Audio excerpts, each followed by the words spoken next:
The first day when I look upon the earth, it was without void, and like a lion draw him shout. Turn up and let the music play, 100 on the highway. I ain't taking no calls on my struggles in the rearview mirror. If you ain't going my way, then you can. The magic of FA Cup is back with mouth-watering ties. And we kick off our Sports Fest this Friday, the 8th of January, as Aston Villa host Liverpool in all Premier League affair from 10:45 p.m.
Over 80 doctors are laid off in Mombasa County.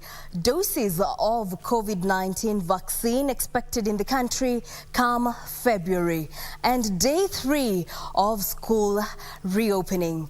Good evening. This is Channel 1 News Hour. Well, for now, let's take a look at the highlights. The first 2 weeks of February, we expect the vaccine to be here. The first people that are going to be vaccinated on voluntary basis are essentially the healthcare workers and other frontline actors. Help on the way. COVID-19 vaccine to be in the country early February as government procures 24 million doses of Oxford AstraZeneca jab. Nobody goes to school, including parents, including archbishops. You will have to forgive me, I don't trust anybody as far as examination is concerned. Out of bounds. Schools to remain no-go zone areas as government tightens measures to fight the COVID-19 pandemic. And murder most foul. 5 members of one family killed in cold blood in Kiambu.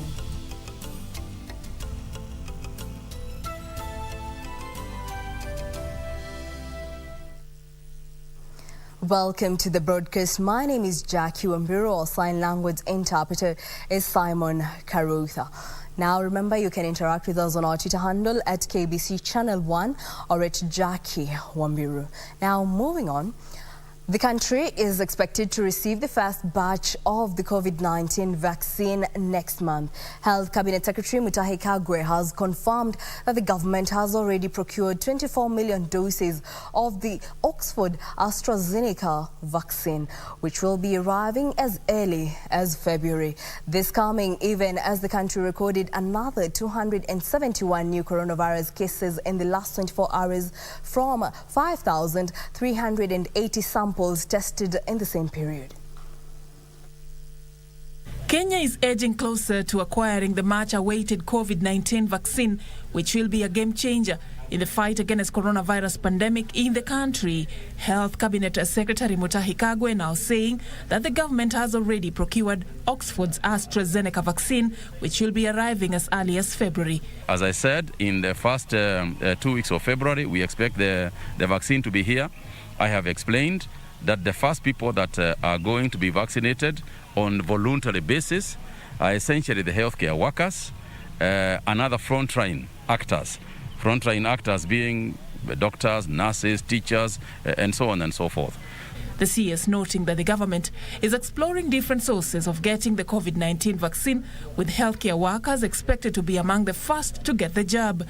There are three sources of vaccines. The first one is going to be the government order of vaccine that we have already placed as a Kenya government. The second one is going to be CDC Africa, which has also got a purchasing platform for vaccines that are going to be supplied from a system that has been organized by African countries, essentially through CDC in Addis Ababa. The third possible source of vaccines is going to be the private sector. As you know, AstraZeneca, which is the vaccine that we are going to introduce in Kenya, has also got private sector participants. And those private sector participants, especially the ones that are doing so in England, are also on their own. While appreciating that the country is recording a stable positivity rate, the CS urged Kenyans not to let their guard down and continue to strictly adhere to the set COVID-19 safety protocols. The positivity rate remains stable, except that we can't be sure what is going to be in the next 10 days. So we want to observe and see whether we can maintain less than 5%, and we'll be very, very happy if that happens, particularly as we open the schools. This coming as the country recorded 271 new cases of COVID-19 from the 5,380 samples tested in the last 24 hours, pushing the country's coronavirus caseload to 97,398. The youngest patient is a 1-year-old baby, while the oldest is 68 years old. 117 cases were reported in Nairobi, 44 in Meru, 21 in Bungoma County. Machakos had 15 cases, while Kilifi had 12 cases. In the same period, 609 patients recovered from the disease, bringing the total number of recoveries to 79,966. Sadly, 4 patients have succumbed to the disease, pushing the number of fatalities to 1,694. For Channel 1 News, I'm Safin Acheng Oma. Now, Education Cabinet Secretary Professor George Magoha has said that the government is doing enough for learners in the country and that the media should focus on the brighter side. The Cabinet Secretary took on the media for not doing enough to project the positive image of the ministry and only focusing on challenges. Professor Magoha accused the media of demonizing him instead of working closely with the ministry to encourage learners during these challenging times.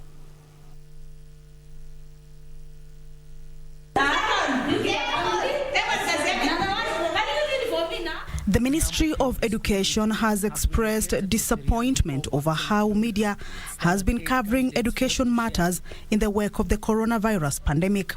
Education Cabinet Secretary Professor George Magoha, while at a breakfast meeting with journalists, said the media has not been balanced in its reportage. I accepted to be a public figure, so I can take all the arrows, but I am very strong. But I want to understand you, because here you are saying that you are doing things in good faith.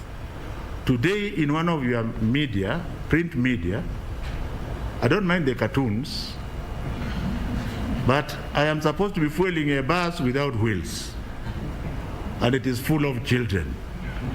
And here, and here you are saying that you are balanced. Yet there are many buses, many school buses, that are carrying children successfully to schools. In the name of God, are you being fair to government here? Because it is like the government doesn't know what it is doing.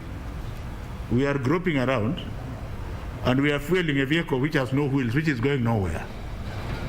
That is my perspective. Magoha saying with the pandemic having taken a toll on the education sector, media should be in the front line in encouraging learners after schools reopened to enable the society have an easier time in dealing with the challenges.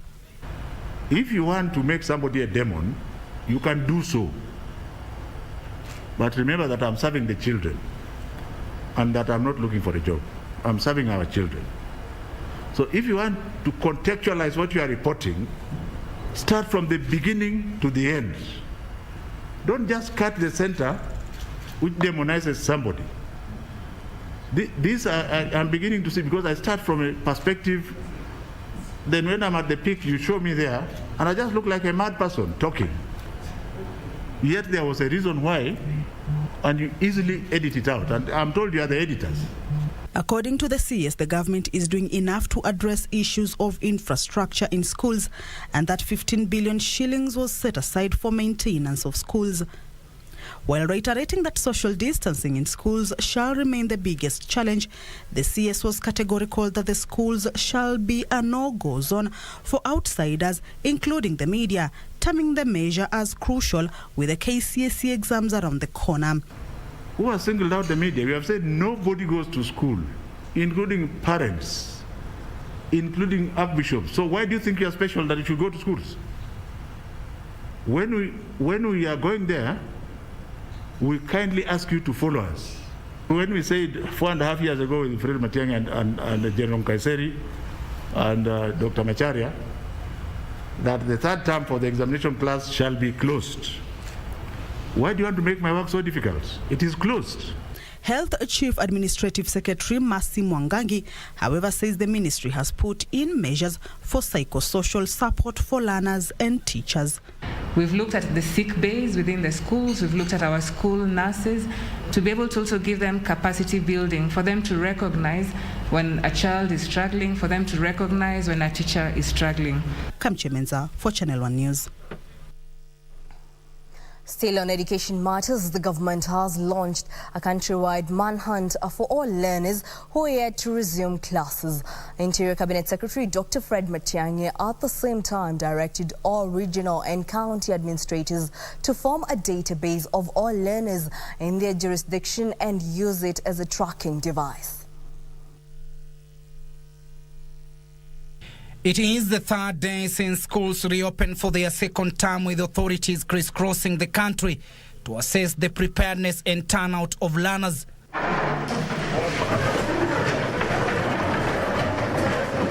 Interior Cabinet Secretary Dr. Fred Matiang'i was in Tharaka Nithi County, where he toured several schools in the region.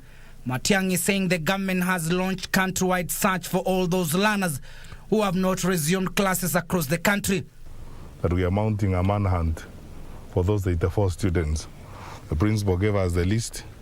We are working on them, calling, assisting the principal to call and make sure that those students are found and they come back to school. Dr. Fred Matiang'i directing regional administration to leave no stone unturned until every learner is back to the school. No excuse, no nothing. Wale ambao hawako na vile tulikubaliana na wakuu wa usalama hapa tuwatafute. My chiefs and assistant chiefs. Same gospel resonated here in Nairobi, with the area regional commissioner James Kianda saying that 95% of learners in the region have reported back to school. We have made them our ambassadors. As they go back to their parents, the same protocols that we are insisting that have to be observed in school, the child must ensure that the same protocols are observed when they go back to the estates, when they go back to their homes, so that we can be able to put the COVID-19 epidemic on check like we have done now.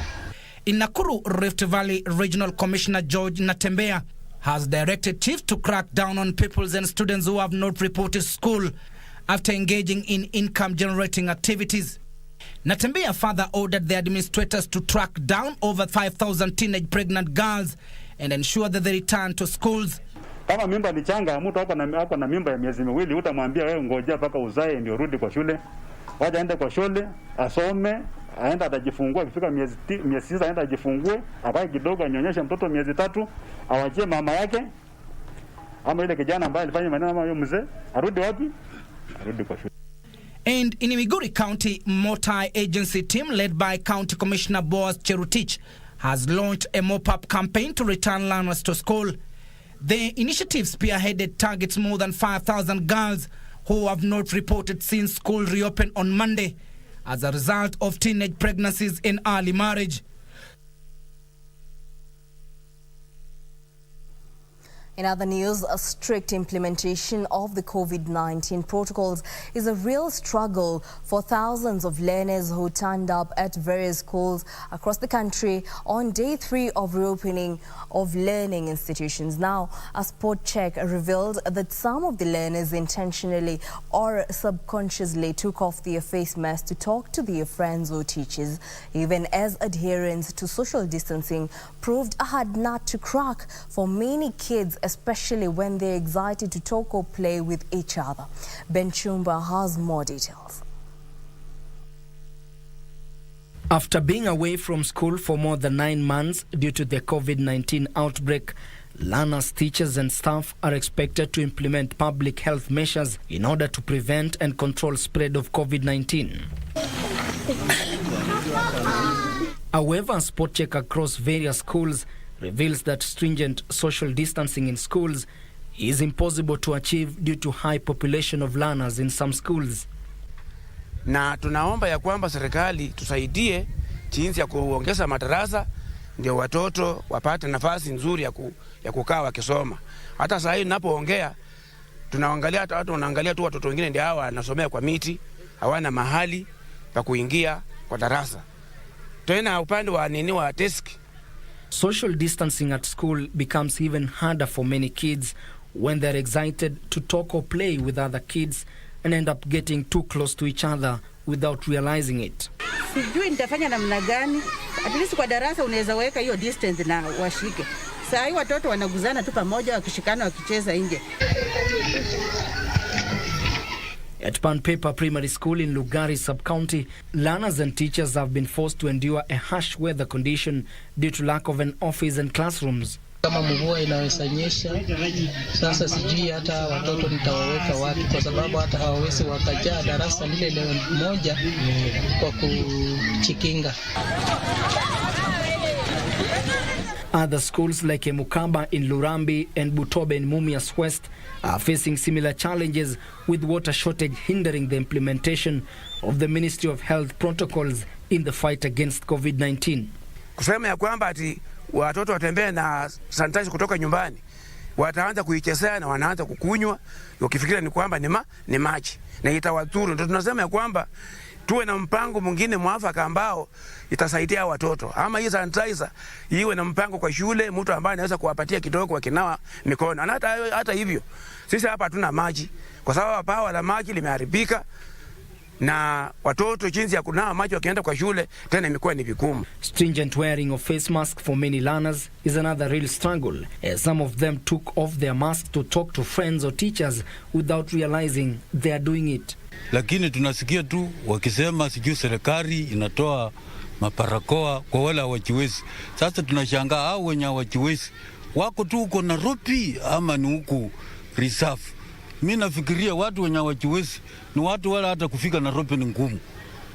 Hizo parakoa zingeletwa huku. A section of parents in various schools say they are worried over the safety of their children in school since most primary schools seem not to have been prepared enough for the pupils. Hata sijui nitengeneze tu deski nitawadi nimalize nipeleke kwa shule ndio wanilipe. Nikashangaa sasa nitakuwa nimetoa wapi hiyo matiri. Sasa shule hii ichapata chochote na hata shule hii mimi kama msasi nahofia watoto wangu. Ben Chumba reporting for Channel 1 News.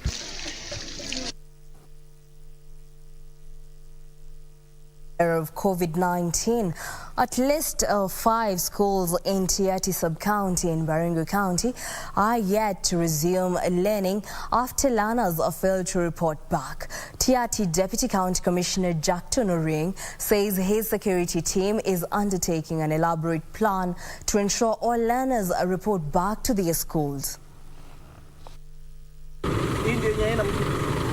This is the state of Nalikat Primary School in Tiati Sub-County, Baringo County. Only visitors here are these goats having a field day. Despite resumption of learning on Monday, this school remains deserted, with learners opting to stay away due to shortage of food and water occasioned by acute drought ravaging the area. We are made to know that most of the learners also have migrated near to sources of water. As you see, the area is dry as per now. There is no water. A similar situation is replicating in Kongor, Sugut, Nasorot and Satan schools, where classrooms remain locked while those open are empty. At Cheptunoyo Primary School, only a few learners have returned for the resumption of studies. In some classes, like class 7, there is no boy, even one. I don't know where they are. In class 6, there is only one boy, and most of those who are present are girls. in all classes. According to Cheptuno school head teacher Christine Keter, the turnout of learners has been interrupted by the circumcision season and teen marriages. These retrogressive cultural activities affect learning because when this happens, like last year, July, I heard of several boys who attended Savannah ceremony, and among them were class 8 pupils who never turned up for their studies last term. At the same time, Tiati Deputy County Commissioner Jackton Orieng says his security team is undertaking an elaborate plan to ensure all learners report to their schools. Orieng is further putting on notice parents who are yet to take their children to school, even as he adds that by staying away from school, the boys will fuel acts of banditry in the region. We have instructed all the chiefs on the ground to physically fish out the pupils and make sure that they go back to school. Even those who are already pregnant, those who are, we hear that some have even married, we want these people to be fished out to go back to school. Weekly for Kids, Channel 1 News. On that note, we take a break. We'll be back in a jiff.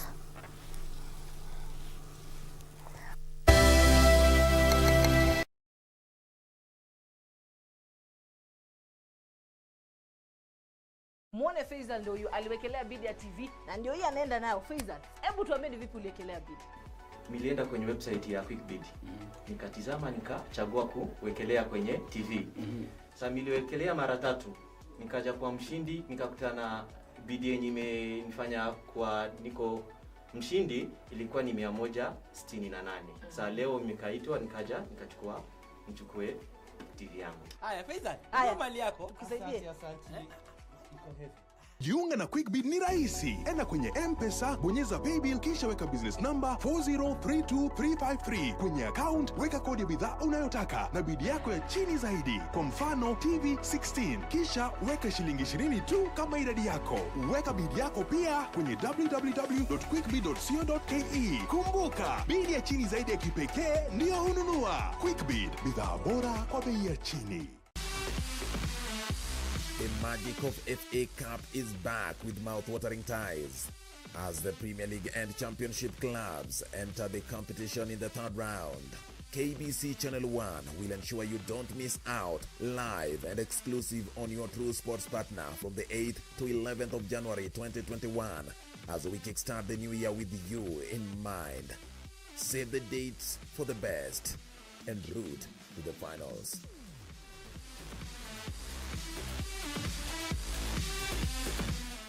On the next episode of Aisha, uniambie nini kinachoendelea?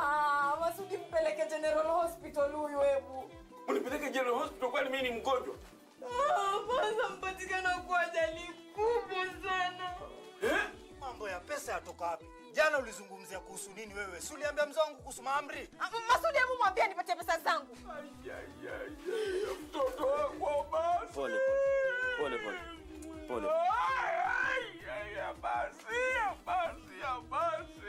Pole. Simojifanya ni washindani. Ngoja usiku ifike. Mimi ni paka mwitu nitakupa pura. Ni usiku sasa matatizo kuna nini? Mtume! Nilikwambia wacha kuzungumza na mwanamke. She has no respect. Coming to my party. Wacha kunipiga? Nipige. Kuwa makini sana ule mke wako. La usivyo tukugharimu. Mamako mwenyewe. Wewe usiniudhi. Sawa, wewe ulimwona mamangu? Huwezi kunisaidia? Nenda zako. To you too. Cheers.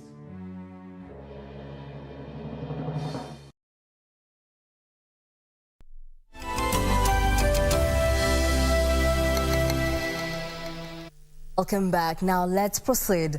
President Uhuru Kenyatta says affordable and quick access to the COVID-19 vaccine should be regarded as a valuable investment in peace. Speaking during the United Nations Security Council open debate on maintenance of international peace and security, the head of state noted that COVID-19 pandemic should not be a major driver of insecurity, warning that if fragile countries do not get prompt access to the vaccine, the economic problems will likely turn into political and security challenges. The head of state was speaking during the United Nations Security Council open debate on maintenance of international peace and security. President Uhuru Kenyatta said countries afflicted by war or recovering from it, peace will only be maintained if they are enabled to be strong enough to win control of their territory and provide public services. The multilateral system, as embodied in the United Nations, will therefore need to help fragile states attain such capacity. The political processes that build peace and binding resolutions by this Council should include measurable state strengthening elements. He also urged the Security Council and associated UN bodies to do more to strengthen the capacity of key state institutions during post-conflict reconstruction, saying Kenya will support closely the Peace-Building Commission over the next 2 years. The Security Council and associated UN bodies should do more to strengthen the capacity of key state institutions during post-conflict reconstruction. The Peace-Building Commission will play an invaluable role, which Kenya will support closely over the next 2 years. President Kenyatta also noted that if fragile countries do not get prompt access to the COVID-19 vaccine, their economic problems will likely turn into political and security challenges. We should not let the COVID-19 pandemic be a major driver of insecurity. If fragile countries do not get prompt access to vaccines, their economic problems will likely turn into political as well as security challenges. Now, in other news, police in Kiambu County are investigating the mysterious murder of 5 family members. The bodies of the 5 were found lying inside their home in Kagongo village in Kiambu County Wednesday morning. The killing sending chills on locals who want those involved made to face justice. It is sad act that has left locals of this tiny Kagongo village in shock. The discovery of 5 bodies of a family in this home killed in cold blood, sending shivers to many. The 5, according to neighbors, were murdered last night after their house help was killed a previous day. Ya mzee tumeikuta hapo karibu kwa mlango ya kuingia, na huko mbele kwake kuna geti na haikuwa imevunjwa, lakini tukiangalia kwa madirisha tumeona mwili ya bibi yake na mtoto moja. Neighbors who alerted the police after the incident were left in shock on the horrific murder, saying the family lived a normal life. Na mimi nimekaa kwa hii familia tangu wakiwa na mtoto mmoja, na sijawahi sikia hata kitu yoyote wakichukiwa na mtu. Ni familia tumekaa nayo kwa muda, hadi watoto wakakoma hivyo wamekoma. Mama huyu amekufa hapa, alikuwa mama mkarimu sana, alikuwa anatusaidia kiwa na shida, anatusaidia sana sana. Detectives from the Department of Criminal Investigations have moved in to ascertain who was behind the murders and the motive. Nauliza serikali ifanye kabisa uchunguzi na tujue ni nini, kwa sababu huyu ndugu yangu alikuwa ametoka Amerika, alikuwa amekaa tu mwezi mmoja. Elsewhere in Ruiru, a middle-aged woman is nursing serious injuries after she was attacked and raped by an armed gang of men last night. The 28-year-old woman, and who was carrying her 5-month-old baby, was allegedly attacked on her way home. The traumatized woman says she lost touch with her baby after the incident. Alikuwa amepigwa na wakora usiku mwendo wa saa 5 akiwa katika harakati zake za kwenda nyumbani. Walimpiga wakamuumiza na visu kwa kichwa, akona majeraha kubwa kwa kichwa yake. Sasa wakati walimaliza shughuli wakienda kuchukua magari kama saa 5 hivi ndio walistukia mtu amemgonga na kaanguka. Sasa kutoka hapo ameniambia hajui ni nini kuliendelea kwa sababu amekuja kupata fahamu wakati amefika hapa Rural Subject Hospital. Timothy Kipnusu for Channel 1 News. The Acting Secretary General of Kenya Medical Practitioners, Pharmacists and Dentists Union, Dr. Mwachonde Chibanze, is among 86 doctors who have been fired by the Mombasa County Government. Mwachonde and his colleagues were fired for gross misconduct and absconding duty. In a circular, the county administration claims the decision was arrived at following correspondences shared between the Department of Health and the County Public Service Board on the doctors' strike. Doctors went on strike on the 21st of December over poor working conditions claims, but called off the strike 4 days later after reaching an agreement with the national government.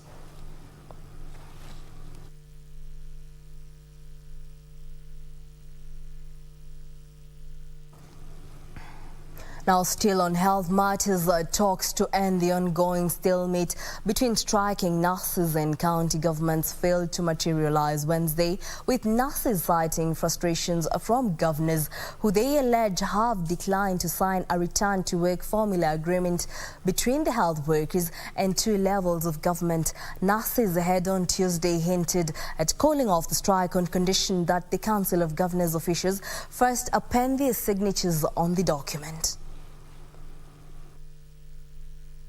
So I can confidently say that we have covered 99.9%.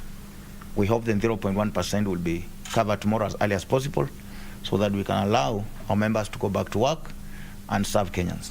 Now, this hope to bring to an end the ongoing strike by the nurses has dwindled as the much-anticipated negotiations that would have seen both the medics and the 2 levels of government sign a return-to-work formula failed to materialize. On Tuesday, shortly after talks with the Ministry of Labour, officials drawn from the Kenya National Union of Nurses expressed optimism of bringing to an end the 29 days-long strike Wednesday, as talks on their demands had concluded and the only thing pending was signing of the return-to-work agreement document by the governors. I cannot sign a return-to-work agreement if the authorized people have not signed.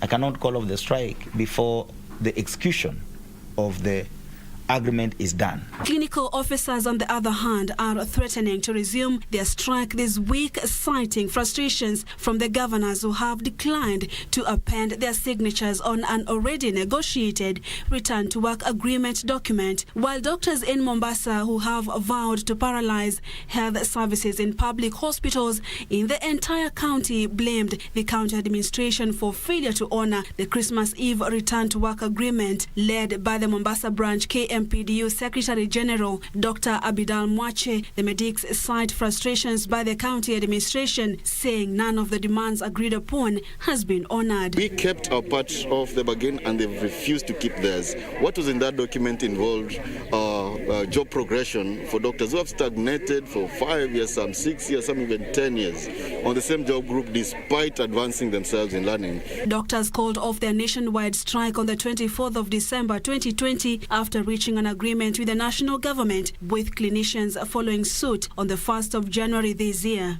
Purity Museo, Channel 1 News, Nairobi. And in the political arena, a section of Central Kenya leaders have termed claims raised by Senate Majority Whip Irungu Kang'ata on the unpopularity of the Building Bridges initiative in the region as genuine and a call for remedial measures. Now, the leaders who had accompanied the Deputy President to a funeral in Embu said proponents of BBI were out of touch with the needs and aspirations of ordinary Kenyans.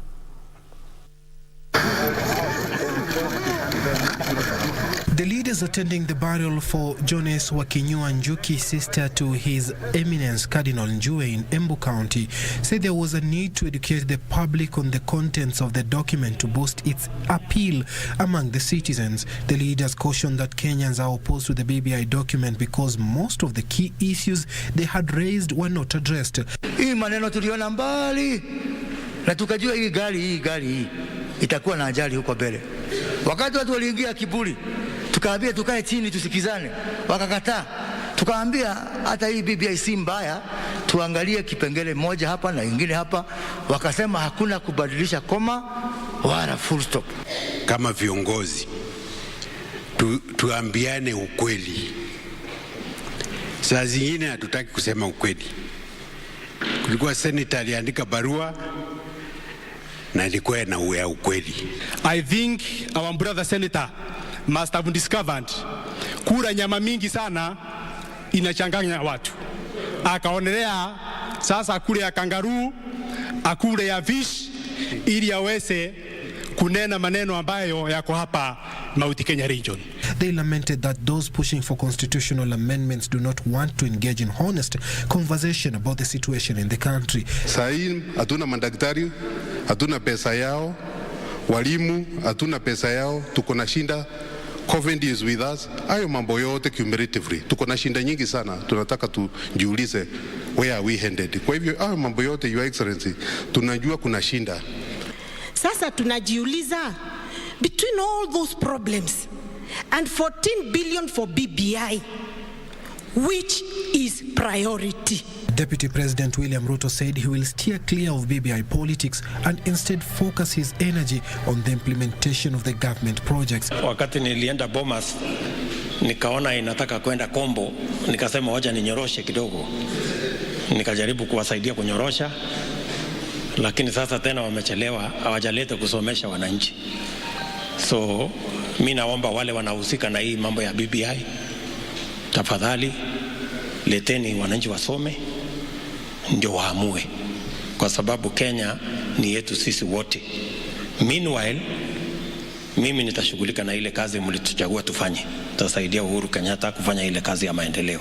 The Deputy President asked leaders to focus on finding solutions to challenges facing Kenyans, citing the country's poor economy, high rates of unemployment and reduced investments as some of the key issues that ought to be prioritized. Na ni lazima sisi kama viongozi tutafute suluhu ya haya matatizo. Na suluhu ya haya matatizo haiwezi kuvalishwa sura ya kabila, na haiwezi kuwa na mipango ya jamii fulani ama kona fulani. Inahitaji a national approach. Suleiman Yeri, Channel 1 News. Still on matters politics, the Orange Democratic Movement Party has nominated former Matungu Member of Parliament David Were to vie for Matungu parliamentary seat in the March 4th by-elections. The party's election board chair Catherine Muma says Were met the set requirements to secure the Orange party ticket. ODM Deputy Party Leader Wycliffe Oparanya describes Were, who is currently serving as the chairman of the Kenya Broadcasting Corporation Board of Directors, as a seasoned leader.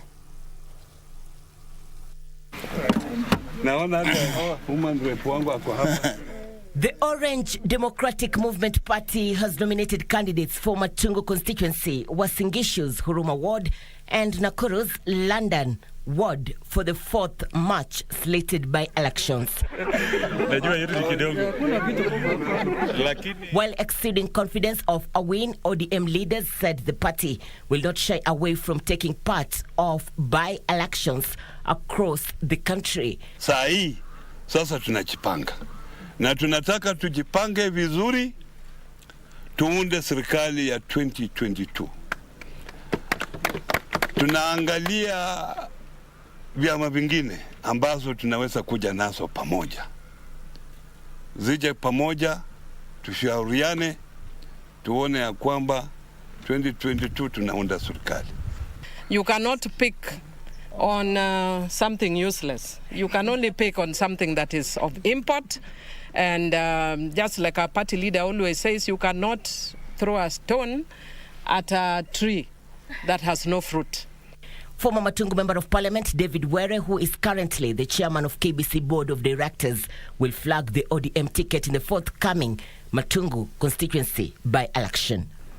By 24th, we had one candidate each out of 4 of the many electoral areas that IEBC published. Now, once that happened, we met as NEB to receive that report. By the way, whoever receives applications is not directly NEB. We actually have a different team that receives those applications, verifies the qualifications and brings it to us. Na tunataka campaign ile ambayo haina matusi. Tunataka tuangalie shida ya watu wa Matungu. Hiyo ndio tutaweka mbele, kwa sababu Matungu iko na shida mingi. Tukienda huko na siasa ya juu, hatutatoboa. This country requires peace. Just like we're having these elections, because leadership is so important from ward level all the way to the presidency, we support the BBI for that very reason. ODM says Kakamega Governor Wycliffe Oparanya will drive the party's agenda to secure a win in Matungu constituency. The party has, however, distanced itself from allegations of sidelining certain ODM leaders in the nomination race, saying it will only approve nomination of a candidate who has met the set requirements. The unveiling of candidates for the by-elections by ODM party sets the platform for campaigns. This as political leaders call on one another to exercise patience during and after the electoral processes. Irene Mchuma Odim, Channel 1 in the county of Nairobi. In other news, a Kenya Defence Forces soldier has been arraigned before a Nyeri court for defiling a schoolgirl. Martin Kafura, a senior private, was charged with defiling a 16-year-old minor within Kiriaini town in Murang'a County on January 5th. Details of these and more stories in our county news roundup. The accused, who appeared before Principal Magistrate Matthias Okuche, denied both charges and were released on a bond of 200,000 shillings with a similar surety. According to the police report, the accused was failing a minor who is a Form 1 student at a secondary school in Othaya town of Nyeri County, where he made a stopover at Kiriaini town. Elsewhere, over 20 households and businesses were destroyed by a fierce fire in Kerugoya town. Na hii gari ni moja, tafadhali, kama ni Kenya County tuongeza gari nyingine kama 3 ama 4. Kitareka itenda kama hii tena. Wimbo hiyo lazima hiyo mambo hiyo mzuri. Meanwhile, the last body of 3 victims of the Saturday Lake Baringo boat accident has been recovered. The body of the 16-year-old girl was retrieved from the lake by divers, bringing to an end the 3-day search of the boat accident victim's body. The boat that was carrying 12 people from Kampi Samaki capsized while on its way to the famous Kokwa Island. Tumeenda kutulisha wananchi na tukaambia poleni na hata wakaelewa hii ni ajali kama tu ile ya barabara. In Nairobi County, pupils from Modhurwa Primary School have benefited from masks donation courtesy of King's Collection in collaboration with Nairobi Metropolitan Services. We will be going now from here to other sub-counties.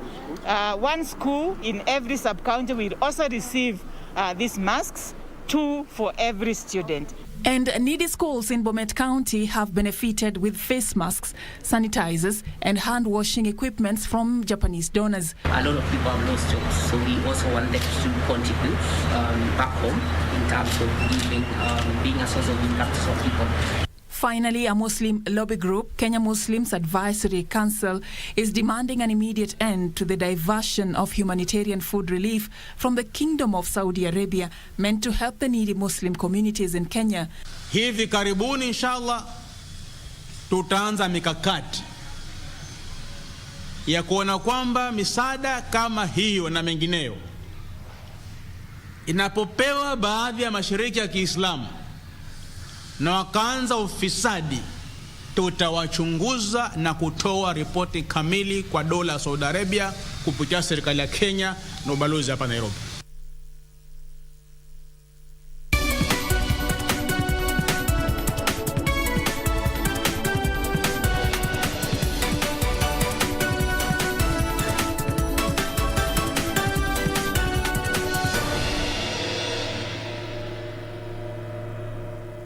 And in the world of business, horticulture exporters say new levies charged on exports will see farmers' earnings reduced by more than 350 million shillings annually. The Fresh Produce Exporters Association of Kenya says new levies that came into force this month and lockdowns in some European nations will impact the sector, which is projected to harvest load growth in this year's first quarter.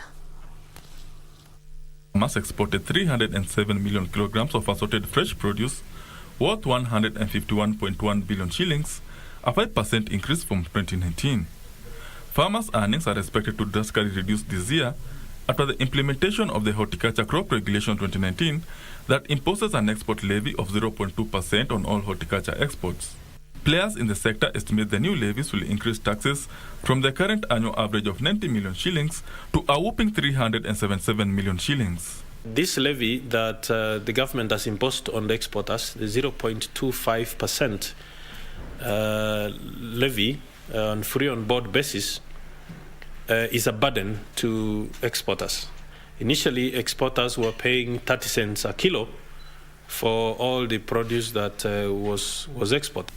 According to the Fresh Produce Consortium, the levies will push over 40% of horticulture export farms out of business. These as farms in some counties have started closing shop due to high levy charges by county governments. Companies, for example, have pulled out of certain counties, like Narok, that charges levies 100 shillings per crate of French beans. So that is very expensive, and I am aware of a number of companies that have stopped growing French beans in Narok. The consortium says it's pushing for new markets in North Africa and South Africa as the African Continental Free Trade Area takes effect. Sales, other than just looking at the auction as an option to be able to place flowers into people's houses and different shops, other than relying on the auction that at one point was closed because of the COVID. Horticulture exporters are urging the government to give full disclosure on the MOU detail between Kenya and South Korea on the country's banana and broccoli market quota in the Asian nation to enable farmers produce the required quality and volumes. Benson Rioba reporting for Channel 1 Business. Moving on, economic activities in the manufacturing and service sectors grew marginally in the month of December following a sharp deceleration of growth in November. According to a Purchasing Managers Index report published by Stanbic Bank Kenya, the growth was driven by improved cash flow, relaxed COVID-19 restrictions and higher customer orders, although some companies reported weak client purchasing power. The headline PMI rose fractionally from 51.3 in November to 51.4 in December to indicate another modest improvement in business conditions. Kenyan businesses continued to expand their output modestly at the end of the year. The rate of growth eased fractionally from November and was the softest in the current 6-month run of expansion. Improved cash flow, lesser COVID-19 restrictions and higher customer orders drove the upturn, although some companies still reported weak client purchasing power. Inflows of new businesses in the private sector economy rose for the 6th consecutive month in December. The pace of growth accelerated slightly from the previous survey but remained much weaker than October's record high. Export sales growth picked up in the final month of 2020 after shipping to a 5-month low during November. Moreover, the rise in export orders was sharp overall and attributed to relaxed lockdown rules in countries such as Ghana and France. After a reduction in backlogs in November, Kenyan firms reported a renewed increase in outstanding work during December. Employment in the Kenyan private sector increased for the 3rd consecutive month in December, following a 7-month downturn due to COVID-19 pandemic. Despite the rate of expansion quickening from November, it remained softer than October's recent high and marginal. Firms that hired more workers generally linked this to rising workloads. Businesses' confidence fell to a new record low in December amid ongoing concerns surrounding the COVID-19 pandemic. Overall, firms remained optimistic of an expansion in output by the end of 2021, with 22% of respondents giving a positive forecast, with the remaining 78% posting a neutral outlook for activity. Government has begun communication with mariners that use the Likoni Channel on the addition of the newly built Likoni floating footbridge to ensure safe passage of vessels. The Ministry of Transport and Infrastructure is also ensuring that navigation charts are updated with a new feature that will guide seafarers safely through the channel. Pedestrians cross the footbridge at the Likoni crossing channel. The nearly 1 kilometer steel bridge has a 150-meter floating pontoon that is opened by powered machines to allow ships to pass through. Daraja inatumika na kwamba ina manufaa kwa watu wa Mombasa na kwa nchi kwa jumla. It gives them a direct routing, saves them money, saves them time, and it's easier access to go home. To ensure safe coordination and passage of vessels, government says communication on the new feature will be filed with the International Hydrographic Organization, which ensures that all the world's seas, oceans and navigable waters are surveyed and charted, thereby supporting safety of navigation and the protection of the marine environment. Ships can also pass through easily without any problem, and it's generally very good for facilitating, thinking about the local mwananchi, and of course facilitating maritime traffic and international trade. The project is expected to end the perennial human congestion at vital busy crossing channels and to ease pressure of overcrowded Likoni ferries during the current coronavirus pandemic. The bridge will also be a landmark in the tourist resort city of Mombasa.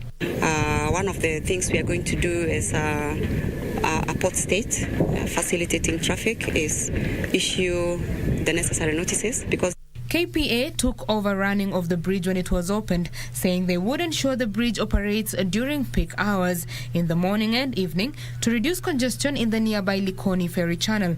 The authority is ensuring COVID-19 protocols are followed by pedestrians using the facility. Betty Kiptum, Channel 1 Business.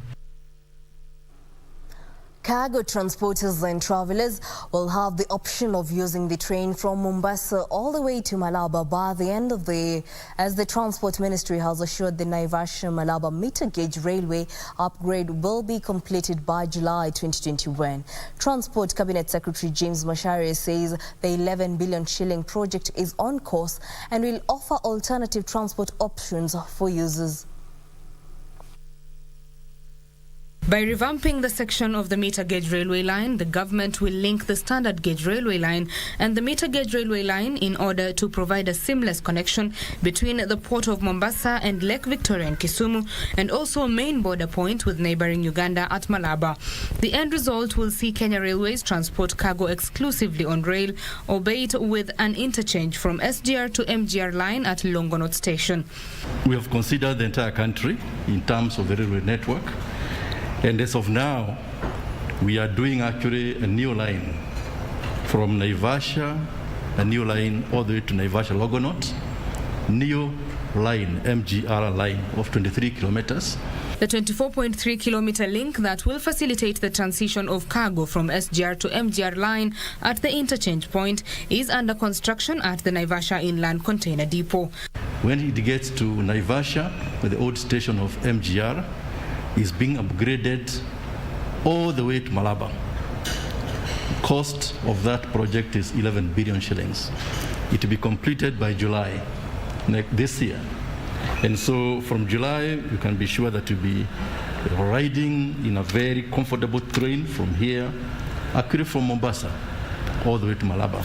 The scope of works for the project entails clearing of the bushes along the corridor, construction of bridges and culverts, laying of the line where it is extensively damaged, and ballasting. Upon completion, the operations will lead to a reduction of the number of trucks on the road, because the final bit of the journey from Kisumu will be transported over Lake Victoria via the MV Uhuru ship. Betty Kiptum, Channel 1 Business.